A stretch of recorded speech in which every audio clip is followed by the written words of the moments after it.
Assalamualaikum warahmatullahi wabarakatuh. Perkenalkan, nama saya Anka Indra Pangestu, NIM 114180057 dari kelas A mata kuliah Sistem Informasi Lingkungan. Di sini saya akan menjelaskan mengenai materi tentang penginderaan jauh pada mata kuliah Sistem Informasi Lingkungan. Jadi, penginderaan jauh itu adalah citra penginderaan jauh termasuk ke dalam pengertian yang ketiga. Menurut Hornby, citra merupakan gambaran yang terekam oleh kamera sensor lainnya yang dipasang pada wahana satelit ruang angkasa dengan ketinggian lebih dari 400 km dari permukaan bumi. Lalu penginderaan jauh sendiri adalah ilmu dan seni untuk memperoleh informasi tentang objek daerah atau gejala dengan jalan menganalisis data yang diperoleh dengan menggunakan alat tanpa kontak langsung terhadap objeknya. Lalu penginderaan jauh sendiri adalah ilmu untuk memperoleh, mengolah, dan menginterpretasi citra yang telah direkam yang berasal dari interaksi antar gelombang elektromagnetik dengan objek.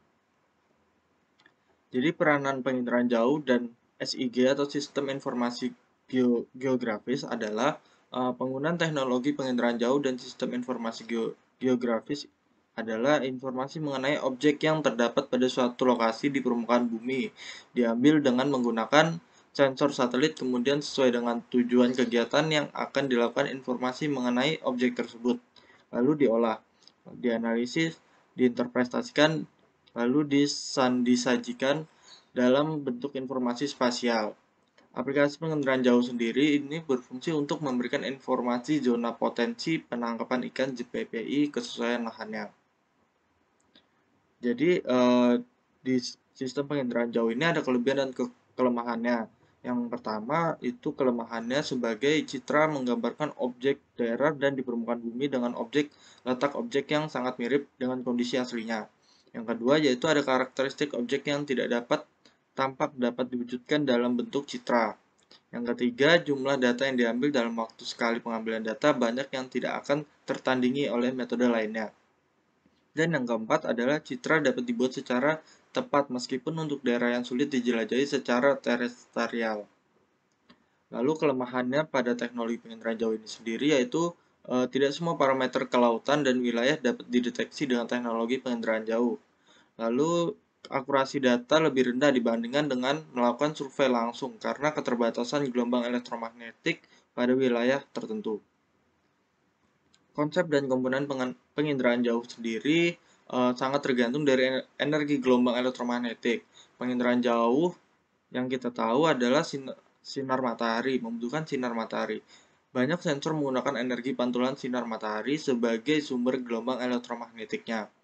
Penginderaan jauh sebagai ilmu teknologi dan seni untuk mendeteksi dan atau mengukur objek atau fenomena di bumi tanpa menyentuh objek itu sendiri dengan memerlukan kamera untuk menangkap pantulan sinar dari objek tersebut.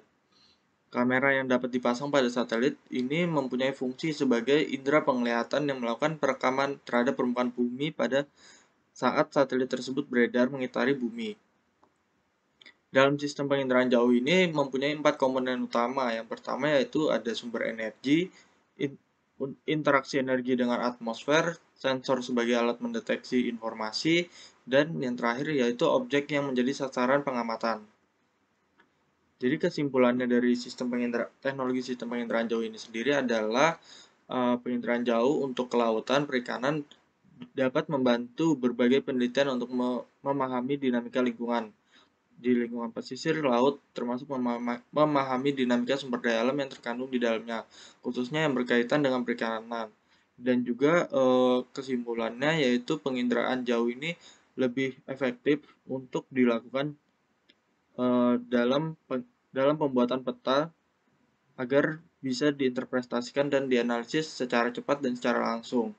Tetapi mempunyai kekurangan yaitu tidak dapat melakukan penginderaan jauh jika gelombang elektromagnetik yang sangat terbatas. Sekian, terima kasih dari saya pemaparan materi dari fungsi teknologi penginderaan jauh. Jika ada salah-salah kata mohon dimaafkan. Wassalamualaikum warahmatullahi wabarakatuh.